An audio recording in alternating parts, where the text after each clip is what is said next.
বিএনপির সম্ভাব্য মনোনয়ন তালিকায় নেই শিল্পীরা। আসন্ন জাতীয় সংসদ নির্বাচনে ২৩৭টি আসনের সম্ভাব্য প্রার্থীর নাম ঘোষণা করছে বিএনপি। গুলশনে বিএনপি চেয়ারপারসনের কার্যালয়ে অনুষ্ঠিত বৈঠক শেষে সংবাদ ব্রিফিংয়ে দলটির মহাসচিব মির্জা ফখরুল ইসলাম আলমগীর নাম ঘোষণা করেন।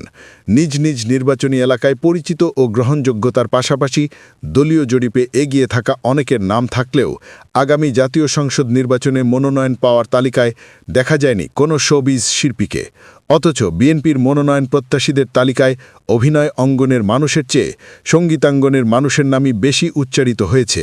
যাদের নিয়ে বেশ আলোচনা ছিল তাদের মধ্যে অন্যতম কণ্ঠশিল্পী বেবি নাজনীন, মনির খান, রুমানা মোর্শেদ, কনক চাপা, অভিনেতা আশরাফুদ্দিন আহমেদ উজ্জ্বল। এছাড়া বিভিন্ন সময় আলোচনায় উঠে এসেছে সঙ্গীতশিল্পী আসিফ আকবর, নাজমুন মনিরা, ন্যান্সি, চলচ্চিত্র অভিনয় শিল্পী হেলাল খান ও শিবা সানু বিএনপির হয়ে নির্বাচনে লড়তে পারেন, কিন্তু মনোনয়ন তালিকায় কোথাও তাদের কারো নাম পাওয়া যায়নি।